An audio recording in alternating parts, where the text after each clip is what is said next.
Hello, everybody. Welcome back to Dominions 5. We are playing as M.A. Ulm, and in this episode, I want to start off by showing you this beautiful map. I've opened it up in the map editor.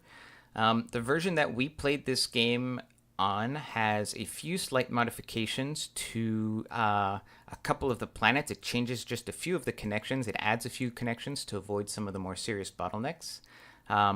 So, for example, this planet in the original map only has the one exit. There are two player starts. There's one player that starts here, one player that starts there, and there's only one exit off the planet over here. However, this version of the map adds a connection from this province, both to this moon and to that moon. That, I believe, is the only major change. I think this connection from here to here is also new. In this version of the map, I think that is pretty much it. I don't think there are any other major changes. But this is kind of an important change because only having one choke point for the whole planet is kind of tricky. All right, and then so what's also nice is that each planet here has a theme. So this planet is mostly sort of mountains, highlands. These are kind of wastelands, and so in terms of start biases, you're going to have, many of the human nations can start here. I've started here as Ulm and Man and whatever in test games. But typically you're going to have the nations that are kind of more thematically suited and have start biases towards mountains and wastelands and whatnot.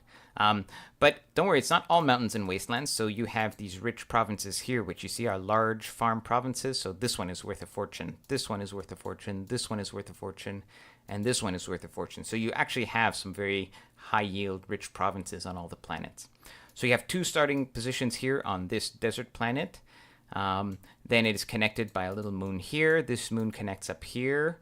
I think there's some extra connections. I don't think this moon definitely has more connections in this version of the map. Then you have the cave planet, which just has the one start position. This is usually Agartha. Agartha will usually start here, so they get a whole bunch of caves, so that's fun. Let's follow down here. We have the jungle forest planet, where you have three starting locations, one over here, and over here. The jungle planet, or forest planet, does not have... It has a lot of farms. It does not have as many of the large urban, like the large super rich provinces.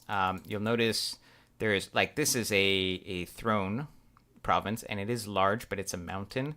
So there aren't as many of the high yield, sort of rich provinces like these ones over here. So that's one of the disadvantages of this planet. However, most of the provinces are just kind of normal average provinces, and there are forests and whatnot. And so the average, like, this is all wasteland, right? So none of these provinces are all worth basically nothing. I mean, they have gems, but economy-wise, there's nothing. In some ways it's balanced, in some ways it's not balanced. It's hard to tell, right? We've got a central kind of ring structure over here, which connects a lot of the planets together, which is pretty cool. Then there's a kind of barren asteroid over here, which has one start position on it. It's got a few, like, a lot of these are large provinces, although they have mountains in them, but you'll probably get some decent income over here. Plus you have easy access to both of these, to this planet and to this planet. Then over here, we have a fairly large planet with a total of 4 starting locations on it, 3 land locations, and 1 underwater location. This planet has a few rich provinces over here. These are large. These are always very rich provinces. And I think, this one's large, but it's a swamp. Other than those, there aren't... I don't think there are any other particularly large provinces on this map. This planet tends to have a lot of thrones. So you've got the one throne here. You've got another throne here. By the way, the thrones are all the sites that they are the provinces that lead off planet. So you kind of have to get them, right? So you've got one here, one here. You've got one hidden away here kind of behind this capital, so there's like 2 ways down from the mountain pass. I just like, it's just the geography feels kind of more realistic almost with these planets. I just think that's really cool. So there's another throne here, there's a throne here, and then there's one more throne way up at the top of the world, and the only way to get there is to walk all the way through here, then come this way and get it. So that's just a really cool just layout. And then you've got the one underwater nation. By the way, this nation here, this is all swamp over here, which kind of sucks. This water nation can get, this connects through water, so this water nation can get to all of these lakes. Yeah. This planet connects to this water moon. Here you have a water connection to this province. This is a water province, and this is a water province, but these are land. So you've got like land provinces here, and then water provinces there. So the water nation here can connect to this planet here through the water. There's a lot of connections to this water moon from all over the system, but from this planet you can also connect to it on land. And then the final planet over here has a lot of starting locations. It has 4 land starts and 3 water starts. This planet is kind of very interesting in a lot of ways. So you've got 1 land start here. These are all sort of average provinces. You have another land start here. You have 1 land start here and 1 land start here. Now what's interesting is this planet has a ring of rich provinces all around it. So you have one over here, here, here, here, here, here. Then this is a starting location, and then there are 2 more down here. And they all connect to each other through these, like, it's kind of like a port, a seaport, and so the direct connections. So if you can get a couple of these provinces, they all link up together, they're worth a lot, and it's very, players want to fight for these provinces. I like that as part of the design. It encourages, it puts a lot of tension diplomatically in the game. What's also interesting is these are very contested provinces because, for example, there's a water nation that starts here. They can very easily contest these land provinces, right? Especially this player is going to have a hard time beating this water nation to these provinces. So I think this map really favors the water nations, this planet, because the land nations, well, this guy, he can conceivably get these, he can contest these provinces, right? And reinforce and fight them easily. But the water nations, this guy's really close to this one. This water nation's really close to these guys, so it's a rough fight. And often the land nations are hesitant to go to war against the water nations because you can't fight back, right? They can always attack you, but you can't really attack them. So that really gives an advantage to the water nations in general. This start location is a bit screwed in a way because they are far from all of the from the closest rich province, so that's kind of unfortunate for them. This nation is in a bit of a worse position also because it's kind of 3 steps away from this one. They connect on a road that goes up this way. And then they also connect off planet, to this moon. And this nation you would think is in a great position, but actually all of these provinces are kind of far from the capital. You kind of have to go here first and then make your way there.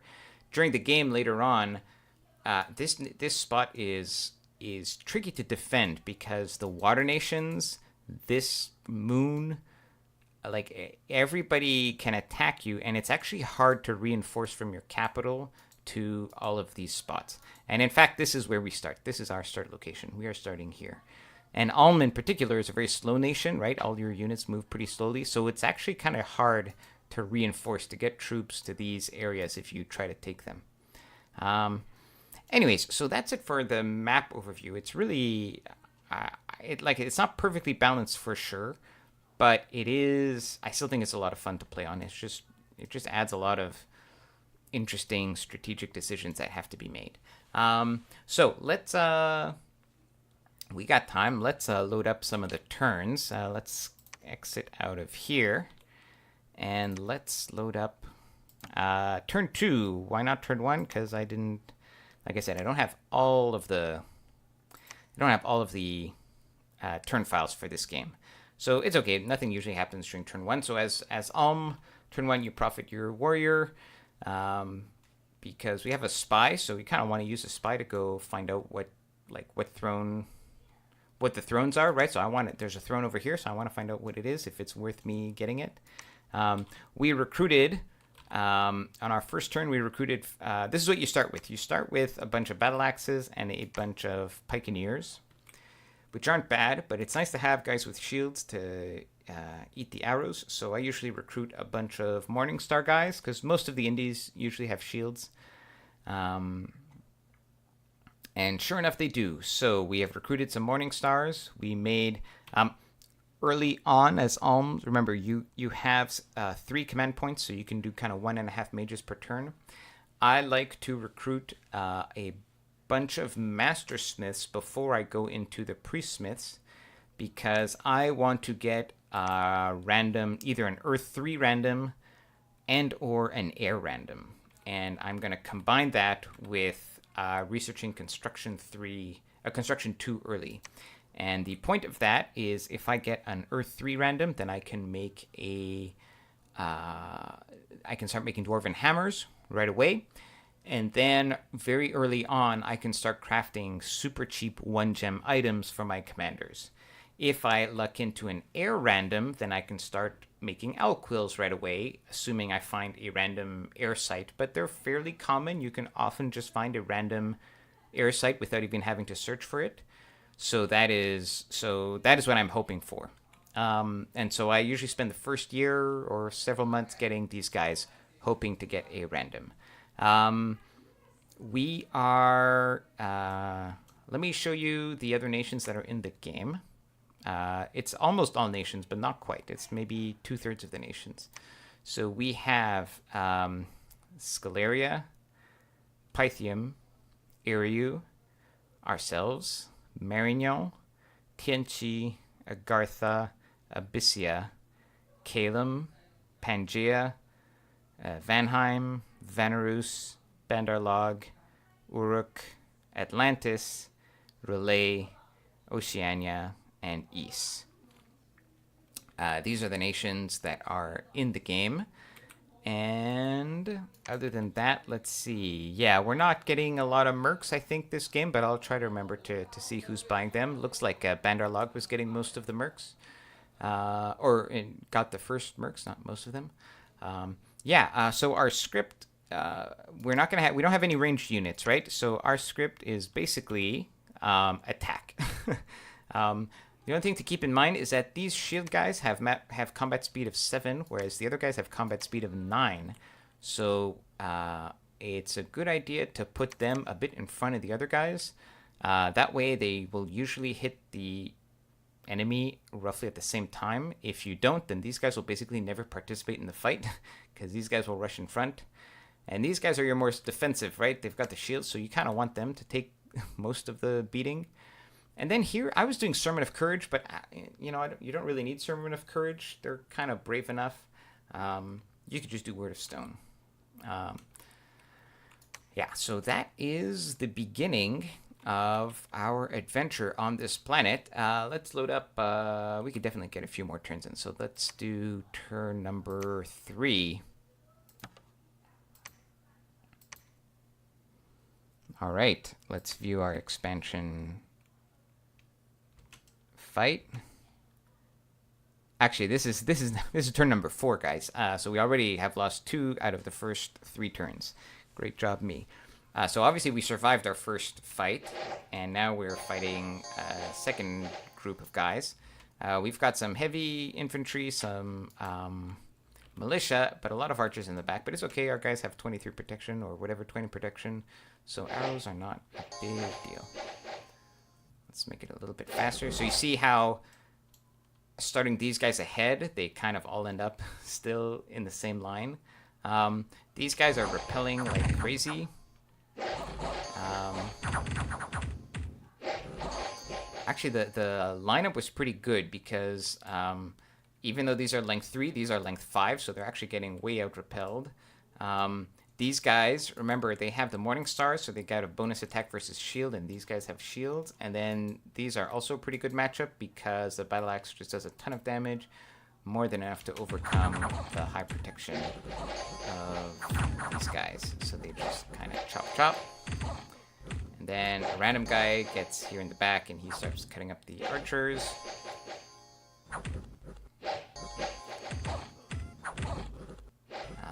So this was like a fairly large group of indies, and I think they were pretty tough. The heavy infantry didn't rout as soon as they could have, but all in all, we only lose one pikeneer because Alm guys are really tough. Okay, so I had already expanded here, and my spy had moved this way. So I chose to not go immediately for the cap circle for a couple of reasons, but the main reason is I wanted to get within range of... Now, interestingly, I don't have like the turn order, so I don't know what I'm going to do next turn. Sorry, it was a little rough getting all of the turns properly saved for this Let's Play because we were playing on a server. So it's kind of a different workflow than I'm used to. But yeah, if sometimes you get lucky and these provinces are not covered by very tough indies, but this is a bit too tough for me, right? This has, well, militia is easy, but light cav and heavy cav, I don't know how many there are. So it's kind of questionable whether you should go after that with this few guys. Here we have recruited... here I've decided to get a bunch of these guys because the flail is good against really crappy indies and really crappy indies with shields in particular. And what do you know? We got a bunch of militia around us, right? And so I intend to just kind of slaughter the militia with these guys. In addition, I recruited a ton of shield guys because I'm also seeing these horse tribe cavalry, and so they also have shields. So these Morning Star shield guys are basically a perfect counter to the horse cavalry because they are pretty much immune to arrows, and then they will go and smash them with their Morning Stars. Another option is another good unit choice would be the Black Knights, but you can only get like 2 or 3 per turn at this point, so yeah. We still have not gotten a random, which is unfortunate. It looks like we got a random event for nature gems.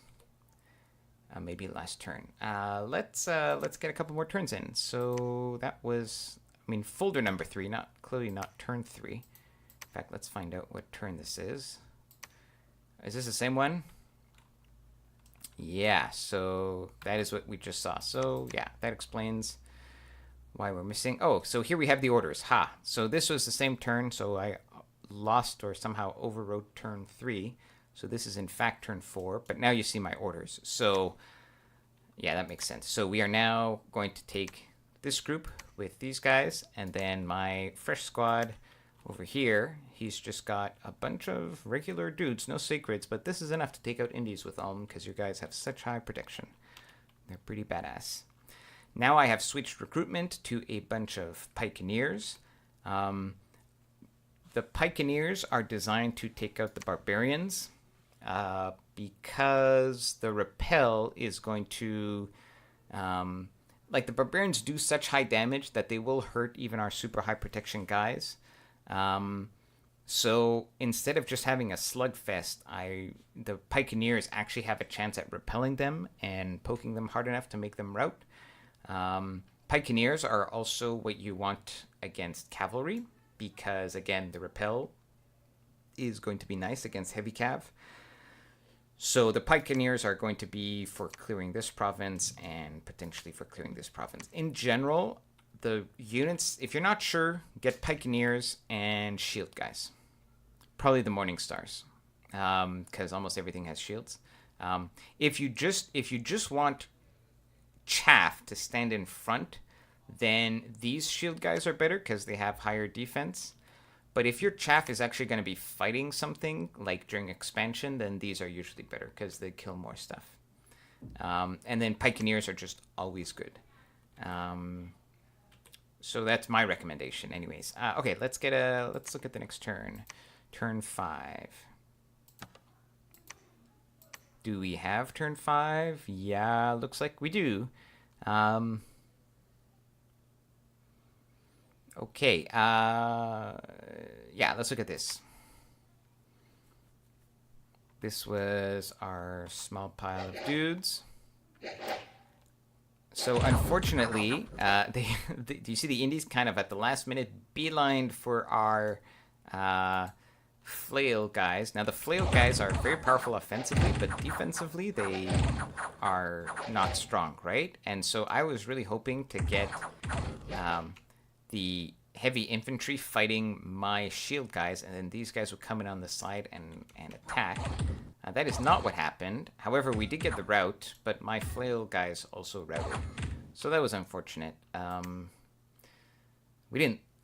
Oh, it says... That's weird. It says we didn't lose anybody, but I saw a couple of guys die, so that is kind of funky. There's some disconnect there. That bugs like that happen. The other thing you might have noticed is it's... because all the soldiers are called infantries of Ulm, they all get grouped together in the battle report, even though they're actually different units. So that's odd. Then in Orman, we have this is our starting army, basically our first turn army. Yeah, these guys are being pretty tenacious. We lose 2 Buccaneers. They took the brunt of the melee damage.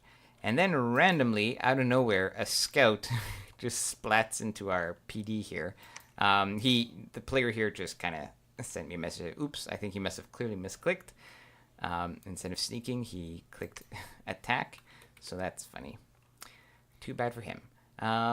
Okay, so we just took this province over here. And now we are moving to take these guys, because this is Wolf Tribe, and Wolf Tribe is pretty easy. And we have met our first our first 2 neighbors. We have met Is, who started over here, and who has already taken this very rich province over here. Is, if you've watched any of my other series, you know I hate Is with a passion, because they have bullshit, heavy cav sacreds, glamour, like firebrand wielding, like they're just I hate their sacreds. However, we are Ulm and we have like these units, so I'm a lot less scared about their sacreds in this game. But still, it's pretty, yeah, East is never good times. And then, just to make things worse, our other water neighbor is Relay. Relay is like one of the... Well, I'm not going to say it's a perfect counter to Ulm. That's not true. But Relay is like an astral nation, and a lot of their weird summoned units have like Mind Blast, and their Illithids have Mind Blast. And basically, to fight Relay, you need magic resist, and Ulm has the worst magic resist in the game, right? We literally are bad magic resist nations. Oh, it's worth mentioning, actually, at Thaumaturgy 5, we have a unique Ulm spell, Temper the Will, which is kind of a spammable MR buff to our troops. So once we get Thaumaturgy 5, then we're in pretty good shape. But that's not going to be for a while. So having Relay and East is really rough. So I start doing some diplomacy, trying to see... Relay in particular seems like pretty chill. I was like, hey, like, yeah, I can craft you some items, whatever. So Relay seems to be pretty cool.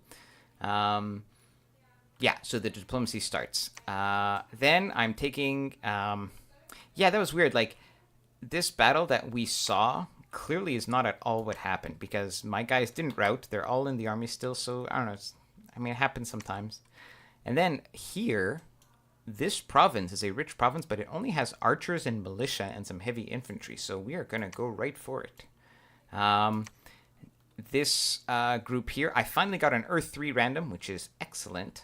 So that's going to allow us to forge Dwarven Hammers. We are recruiting a commander, army commander, and he's going to take the chunk of pikemen to go do something. I don't know what yet.